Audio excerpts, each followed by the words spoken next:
why strength and conditioning? Why being a fitness coach? Is there like any particular moment na na-realize mo that I am passionate with fitness. I am passionate in Mm-hmm. coaching. Mm-hmm. You know what? It's really it amazes me how many women are in this industry now because when I took it up, so just a little bit of a background, I did my sports science degree in the University of the Philippines and I went in 2009, and during that time it was a male dominated industry. So it was not common for women to take up that degree. Like super onti ng babae sa college ko at that time. But it grew so much with through the years, and it's amazing actually. So the reason why I took it up is because I really had the passion for movement, and I had the passion to for healthcare in general, not just like training and coaching and sport, but more really for movement and introducing that to people. So, and I'm like, that doesn't take just a man to do it. So Do it it. was more like I saw any sex could do it. Any sex has the potential to be a coach and a leader in that sense. Mm-mm. That's really true, no? I mean, siguro just to break lang din the sinasabi nila na women is just for this, no? And Exactly. 'di ba? May nabasa Hmm. nga akong quote na parang women can actually do more. Like she can be a wife and a business owner and Definitely. all that. So women can be a strength and conditioning coach. So 100%. And it has evolved incrementally through the years, like from the time I entered university in 2009 to where we are now, 2022. Like, actually, women are kind of dominating the fitness industry, and everyone could see that. And it's amazing.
hi, good day, truth seekers. Welcome to the Unspoken Truth with DGY Academy. I am Christelle, and I'll be your host for today's episode. I am very excited because we have another guest for the day. And you know what? Para hindi ko na din siya pahabain, I'll introduce you our guest for this episode.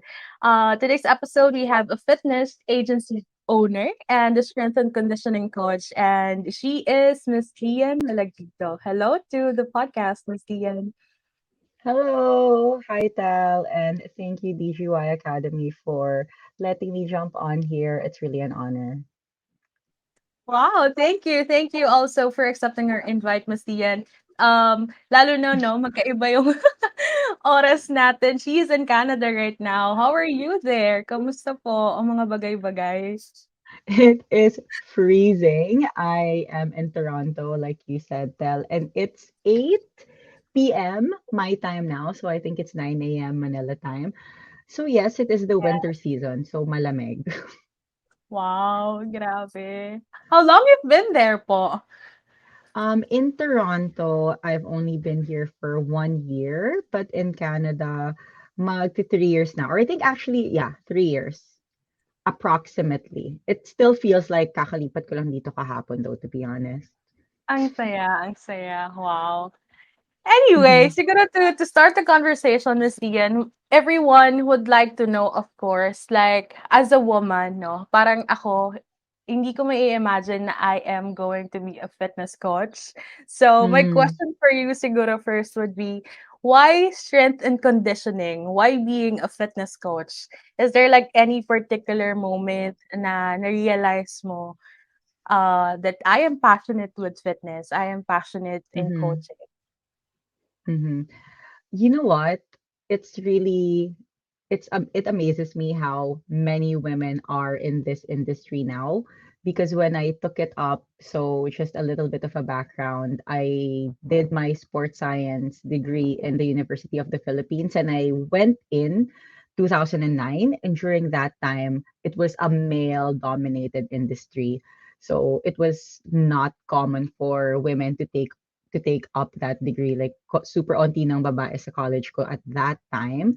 But it grew so much with through the years, and it's amazing actually. So the reason why I took it up is because I really had the passion for movement, and I had the passion to for healthcare in general, not just like training and coaching and sport, but more really for movement and introducing that to people. So, and I'm like, that doesn't take just a man to do it. So Do it it. was more like I saw any sex could do it. Any sex has the potential to be a coach and a leader in that sense. Mm-mm. That's really true, no? I mean, siguro just to break lang din the sinasabi nila na women is just for this, no? And Exactly. 'di ba?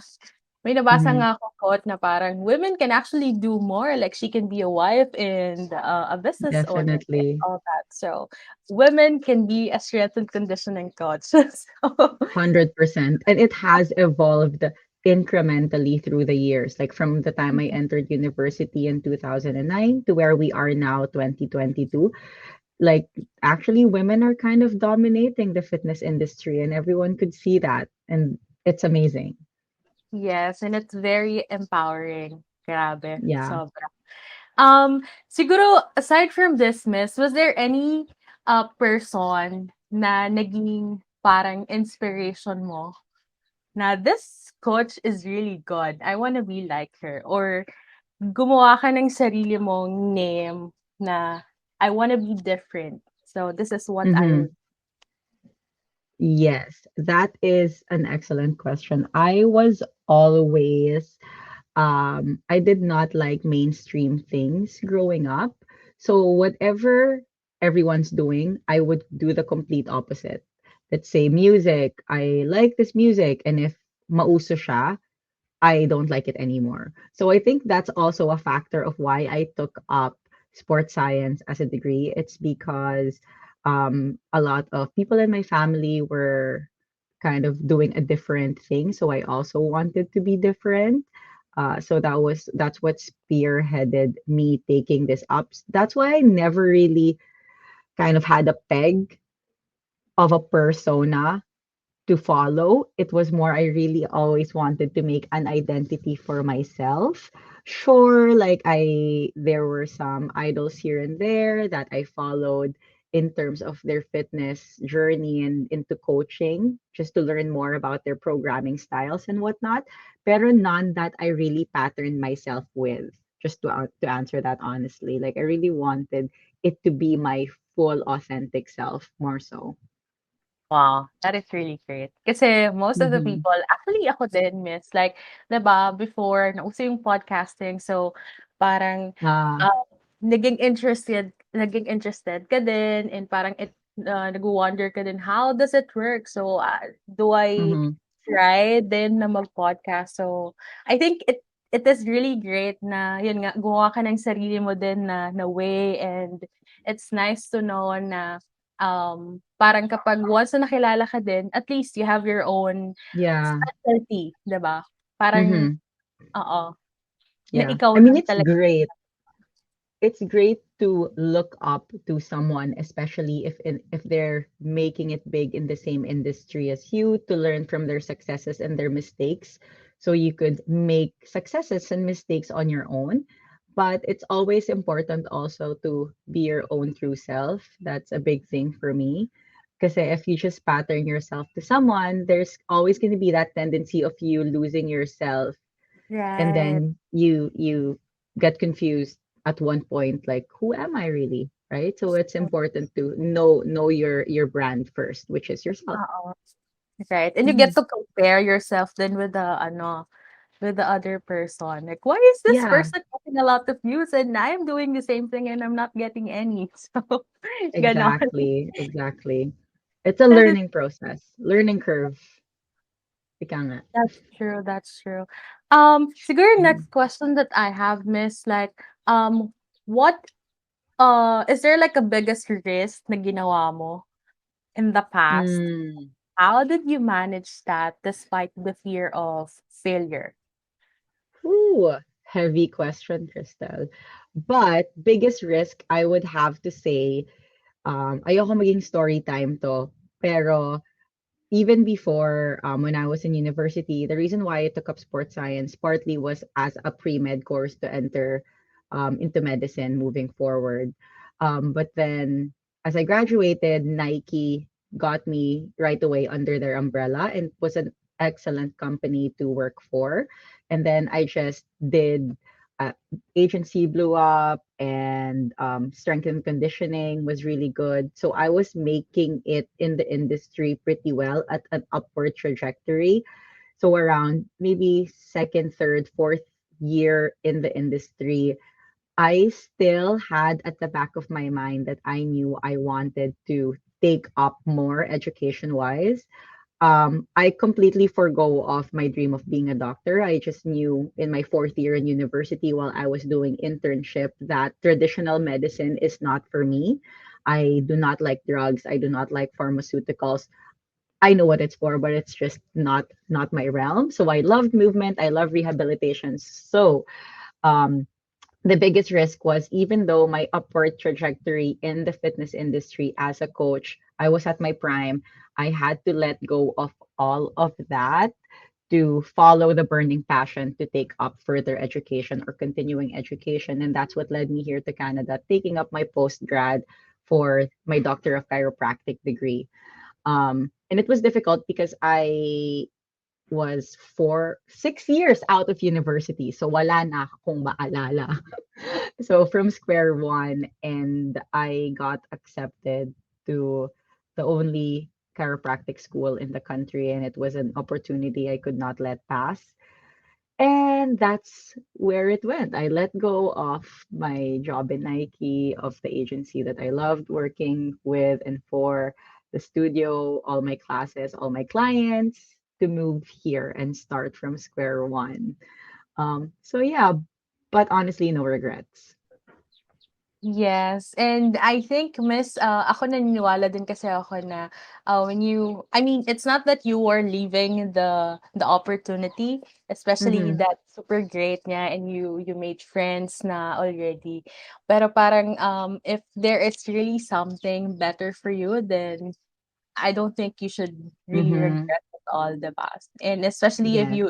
especially that you were parang in-extend mo lang din yung pag-aaral mo because as you know, learning never stop naman. Kasi Yeah. maraming nagsasabi like ako, kagaya nung nag-college ako, sabi ko, as soon as I graduated college, this is the last time na mag-aaral na ako. But then, Yes. life after college pala is different. Dun ka pa lang pala matututo ng mga bagay-bagay. So, Yeah. I think it's worth And it. some it's really, some people love studying, and I'm one of them. So may mga tao talaga na kahit 70 years old na sila, they're gonna take their next masters and their next masters and their next masters. Hopefully hindi ako Mm. yun. But I really love learning and studying.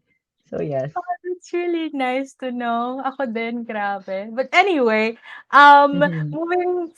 moving on to the next question, Miss. Like I've seen this. I mean, as you mentioned a while ago, you tried to listen to the previous episodes that we had. Parang ang dami Mm-hmm. din namin na feature ng mga coaches, but I never get a chance to ask them kasi parang nahihiya ako na baka ma-judge nila ako. But I'd like to know, No judgment. what is the difference between a personal trainer and a strength and conditioning coach, is there really a difference in Mm-hmm. And like the I would say kind of the specialty, no? The training is quite different because I took my certification in personal training and I took my strength and conditioning as well separately. And the training was very different. The personal training was really kind of learning how to make a program for the general population, which is great because everyone needs to move. As for the strength and conditioning, it's more performance based. Let's say training an athlete how to jump higher, move faster, change directions faster, which is agility, depending on what their sport is. So, just to simplify that, sports and condition or strength and conditioning is more sports specific or performance based, specific for a certain athlete or what they're training for. Or it could, or personal training naman is more like a general programming that's really training you to train a person one on one, depending on their specific goal. But the misconception is that a strength and conditioning coach is only for athletes, and a personal trainer is only for the general pop. That's that very old school way of thinking because the general population also wants to learn how they could hike for longer or how they could like let's say you're an older person and you want to walk for longer, right? So these are all still endurance based things that a strength and conditioning coach is really a master of. So a strength and conditioning coach can also train the general population, so it has more flexibility in my opinion. I see, I see. Okay, now I Hmm. understand. Yeah, it's more the training and the education that's quite different. Right. Okay, Hmm. mapapagalitan ako nito ni Coach Pao kasi I really don't know talaga the difference, and he's my boss and he's a strength and conditioning coach. uh, Anyway, but going back, yeah. Miss, to the your education and the job that you have, like how do you balance school and work, especially that you're outside the Woo! country? Do you also go out every weekend or Hmm. That's very difficult. I think a big training was when I was in university. Nung nasa UP pa ako, I was a student athlete. So I was training 6 to 12 hours a day for the UP Pep squad, which was the cheer team for the university, and during my time at least was the cheer team for the national team for the Philippines, and was studying full time as well. So that was a really big training to learn how to balance everything. But was it enough to train me for postgrad? No, not at all. But it was a good stepping stone to knowing how difficult it is to balance life and mental health and society and socializing. So since I started postgrad, I haven't had time for anything but school and work. Um, yeah, and obviously I had to work way less when I started school because school was very expensive. So I had to really focus on school and it was very full time. So I had to work less, which meant I had to finance better, and that also meant not going out as much. So that's the balance. The big difference in the balancing that I'm doing now is school, finances, and then that happy medium of still doing things that you love. Versus before, it's like just work and balancing, having fun, work, having fun. Ngayon, iba na, finances na and school, and then socializing in the middle. wow, grabe. Grabe talaga yung adulting, no? Like, I mean, it's not being taught in school, but you get to realize that, oh, this is more important than this. Yes. Experience is the best teacher for that one. Super true, grabe. Oh my gosh. Anyway, with regards to the training part, Miss, as a coach Mhm. and also as someone who loves to work out as well as a fitness guru nga, do you also believe na discipline beats motivation? I did That ask a couple of discipline. Yeah, I did ask a couple of coach about this, but I'd like to hear it from you. Does discipline beach motivation? Mm-hmm. That's difficult if it beats one or the other because you could be motivated But if the discipline is not there, then it's hard to move forward. But if you're just disciplined without the motivation, then that dies out faster. So, honestly, in my personal opinion, motivation comes first before discipline. Because you could have the discipline to do something, and discipline takes a lot of brain power, but that dies out quickly. Motivation takes a lot more heart, and that has way more fuel for me. So motivation is higher in terms of discipline. Discipline you can learn easier. There are like classes for it, courses for it, books for it. Pero motivation comes from within. So that's harder to learn. So for me, honestly, motivation beats discipline, tramples it above it. But they're best friends. So one cannot Mhm. exist without the other. Right, right. Tama, Mhm. tama. That is a great explanation. I wonder what the other coach said or the other coaches said. Hindi ko narinig yung mga sagot nila. The next episode, miss, this coming Friday, it will be released, and I think I she love asked. it. I forgot what Don't was tell her. me. Don't tell me. Gusto ko ma-surprise para pakinggan ko hanggang dulo. Sige, gusto ko yan. I would like this. I would like to know. Yeah. Anyway, siguro, we've shared a lot already, on your education, how to balance work and life. Is Mhm. there any, like, what do you call this? Is there a time na parang, um, as a fitness, guru, miss, and as a coach, was there a time na Mhm. parang natatamad kang gawin yung mga ginagawa mo? Yung mga normal na ginagawa mo? Like, ayoko mag-coach ngayon or wala ako sa mood, ayoko mag-exercise. May mga gano'n bang Mhm. araw? That's a really funny question kasi I would have that in terms of my strength and conditioning athletes and my personal training clients. I would have those, especially the 5 a.m. clients. Like, you want to stay up longer because it's a Friday, pero may iti-training ka ng 5 a.m. It's difficult. So for sure, I've had those moments, and I'm sure every coach out there. But I've never had that feeling in terms of my group exercise coaching or group exercise classes. Because if people didn't know, I was again coaching for Nike Training Club, which was a group class. I was also coaching for Les Mills Asia Pacific, which was a dance inspired cardio class. Those classes, I like that's the highlight of my day. Knowing that I'm going to teach a group class is literally what excites me. Is kahit gaano ka nakakapagod yung araw, I look forward to it. And I realized na I really get so much energy with sharing my energy with a big group of people. So, funny na group classes, never felt that. Pero personal, one-on-one, and athletes, meh, sometimes, yeah, for sure. Ako din, miss, before, kasi I'm not really into exercise. Not until Coach Pao really pushed me that, now this is the year that you move. So this year, Nice.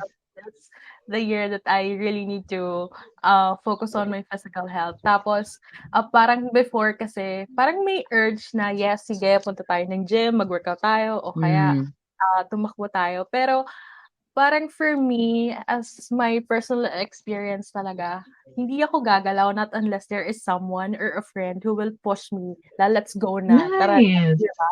So, I think yung sinabi mo na group session, parang nahahawa ka kasi nung energy nung ibang The tao. community is contagious, no? The Mm, community aspect of it. oo. I agree. Parang naiimpluwensyahan ka niya. So, yeah, Hmm. that is I really agree nice. with that. Oh, I think also, Tel, it's the same way for, let's say, for you as an attendee Mm, with anyone who's trying to get into fitness, same with us coaches. If you're coaching something that you really enjoy and love, for me it was group exercise, then it's gonna keep on going. It's gonna feel natural. Same for an exercise goer. If you find something that you truly enjoy, may it be a coach, a personal trainer, or a sport or a group class, if you actually enjoy the exercise and you don't see it as a chore, then Yes. it's a lifestyle. And that's the key to longevity in terms of staying active. My Mm. 2 cents. Wow, oo nga 'no, that's really nice. Okay, Diba? isip talaga ako. So just keep moving, Tel. That's my point. Yes, thank you, miss. I've been doing it actually for more than a month now, and I'm really happy na parang minsan matutulog na lang ako pero no, I need to move talaga at least I'm 15 really to happy. 20 minutes. I'm so That's happy. great. Thank you to Perfect. both Pao and to our coaches for the influence. I've been asking a lot of questions, Miss Lian. Thank you so much for answering that. Just to end lang the discussion, what would be your advice, or ano yung advice na nakatulong sa'yo in the past to get through all the hurdles and everything na pinagdaanan mo nga Mm-hmm. yun, and share it to our listeners then. Advice. I'm gonna keep it short. I guess I would like to say that follow your passion and money will follow, because that's a common thing that blinds a lot of trainers. It's yes, there's money in the industry, but that could also blind you. Don't force sell yourself. Remember, the core value of training people is to help them move better. So if that's your passion, keep following it. Have a niche, know what your market is. Let's say I personally love training older people, because if you know your market and if you value that market, you'll always give your best and it's never going to feel forced. And lastly, to all the coaches out there, you're never too old to pursue your dreams. Like, never feel stuck. If you feel stuck and you're not passionate about training people anymore, it's because there's that burning passion behind your head that you want to do something else. Then change gears. It's never too late to follow it, or to go a different path, like what I did. And training will always be there. You can always come back to it. But if there's something in you that tells you that you want to pursue further education or continuing education, or to go back to school again, or to be a chef, you could be a chef and a trainer at the same time. You're never too old. So follow your dreams and keep the passion burning, and it will take you places. Wow, that is really nice. Thank you for sharing that, Miss Lian. I personally learned a lot today. Grabe. No worries. Oh, thank you. I hope I didn't just bore you with my babbling. I tend to babble. It was really nice conversation and I promise, pagtutuloy ko talaga 'tong, ginagawa ko. But anyway, thank you Yes, again for Del. accepting our invite and for sharing Of a lot to course. us and to our listeners. Before we end, where can our listeners find you po? Yes. You could find me on Instagram. It's Lian Gaudence. It's LianGaudence. We'll maybe put it in the description so you guys could search me up on there. And I have a lot of movement content for you guys, as I am in chiropractic school. So I share a lot of the things that I'm learning. And I really, really hope that after I'm done with school, that I could introduce this beautiful practice to all the Filipinos when I move back. Yay! Okay. Yeah, I'm very excited. Hopefully, makasali din ako with that in the future. But yeah, that Yes. is it for our episode for today. And I know our listeners are really looking forward for the upcoming guests. For the next episode that we will be inviting for the program. But this has been the Unspoken Truth with DGY Academy. To know more about their future guests and events, you may follow us on our Facebook page at DGY Academy and on Instagram and Facebook. This is the Unspoken Truth with DGY Academy. Have a great day and stay safe. Thank you, Miss Lian. Thank you, Tel. Thank you, DGY. Bye, guys.